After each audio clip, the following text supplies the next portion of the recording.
പക്ഷേ 2015 നമ്മളിത് നടത്തിയത് അവസാനമായിട്ട്. ഇപ്പോൾ 24/24. അപ്പോൾ ഇപ്രാവശ്യമൊക്കെ നമ്മൾ അതിൻ്റെ മുമ്പൊക്കെ സ്ഥിരമായിട്ട് 2 കൊല്ലം കൂടുമ്പോൾ നടത്താറുണ്ടായിരുന്നു. അപ്പോൾ എന്തായാലും ഇവിടെ താമസിക്കുന്ന എല്ലാ അംഗങ്ങൾക്കും ഈ സ്പോർട്സ് ഐറ്റത്തിൽ പങ്കെടുക്കാം. അവർക്ക് നമ്മുടെ ഈ മാമാങ്കത്തിലേക്ക് സ്വാഗതം അറിയുന്നു.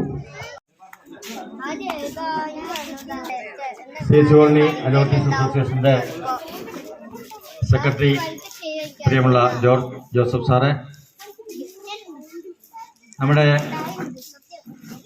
കോളനിയിലെ വാർഷികത്തിൻ്റെ കൺവീനറായിട്ട് നമ്മൾ സേവനം ചെയ്തുകൊണ്ടിരിക്കുന്ന പ്രിയമുള്ള ശ്രീകുമാർ, ഇന്ന് ഈ സ്പോർട്സ് മാമാങ്കം അതിൻ്റെ ജനറൽ കൺവീനറായിട്ടുള്ള പ്രിയമുള്ള സനിൽകുമാർ, എക്സിക്യൂട്ടീവ് കമ്മിറ്റി അംഗങ്ങളെ, പ്രിയമുള്ള സ്പോർട്സ് ഡേ കൊണ്ടാടുകയാണ്. സ്പോർട്സ് ഡേ തീർച്ചയായിട്ടും നമുക്കറിയാം, നമ്മുടെയൊക്കെ ജീവിതത്തിൽ നമ്മൾ പറയാറുണ്ട് സ്പോർട്സ്മാൻ സ്പിരിറ്റ്. എല്ലാ കാര്യങ്ങളും ഒരു സ്പോർട്സ്മാൻ സ്പിരിറ്റിൽ എടുക്കണം എന്നാണ്. എല്ലാ കാര്യങ്ങളും ഒരു സ്പോർട്സ്മാൻ സ്പിരിറ്റിൽ എടുക്കണമെങ്കിൽ സമൂഹവുമായി നമ്മൾ ബന്ധപ്പെടണം. സമൂഹവുമായി ബന്ധപ്പെടുക എന്ന് പറഞ്ഞു കഴിഞ്ഞാൽ തീർച്ചയായിട്ടും അതിനുള്ള സംഭാഷണങ്ങൾ ഏർപ്പെടാൻ ഒക്കെയുള്ള ഒരു വലിയ മനോഹരമായ വേദിയാണ് ഇത്തരത്തിലുള്ള സ്പോർട്സ് ആൻഡ് ഗെയിംസ് ഒക്കെ.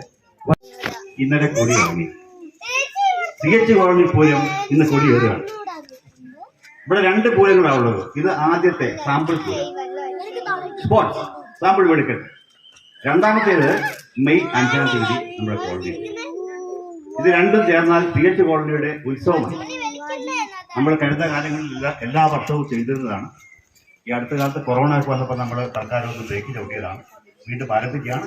എല്ലാവരുടെയും സഹകരണം പ്രതീക്ഷിക്കുന്നു. പ്രിയ അലോട്ടീസ് അസോസിയേഷൻ അംഗങ്ങളെ, ഇപ്പം നമ്മളെ കോളനി ഡേയുടെ ഭാഗമായിട്ട് നടക്കുന്ന സ്പോർട്സ് ഡേയുടെ ഉദ്ഘാടനമാണ് ഇന്ന് നടന്നത്. നമുക്കറിയാം, നമ്മളെ കോളനിയിലെ ഈ വലിയ കൂട്ടുകുടുംബത്തിൻ്റെ സൗഹൃദങ്ങൾ ഒന്നുകൂടി ഊട്ടി ഉറപ്പിക്കുക എന്നുള്ളൊരു ലക്ഷ്യം മാത്രമാണ് നമ്മൾ ഈ കായിക മേളയ്ക്കുള്ളത്. അപ്പോൾ തീർച്ചയായിട്ടും പ്രസിഡന്റ് പറഞ്ഞ പോലെ പ്രൈസിനെയും കൊടുക്കേണ്ടത്. അപ്പോൾ നമ്മളൊരു ഏറ്റവും ഈ മേളയുടെ വിജയത്തിനായിട്ട് എല്ലാവരും നല്ല രീതിയിൽ ആരോഗ്യകരമായിട്ട് പങ്കെടുക്കണമെന്ന് അറിയിച്ചുകൊണ്ട് ഈ മേളയ്ക്ക് എല്ലാവിധ ആശംസകളും നേരുന്നു. Thank you. എല്ലാവരുടെയും സഹകരണം പ്രതീക്ഷിക്കുന്നു.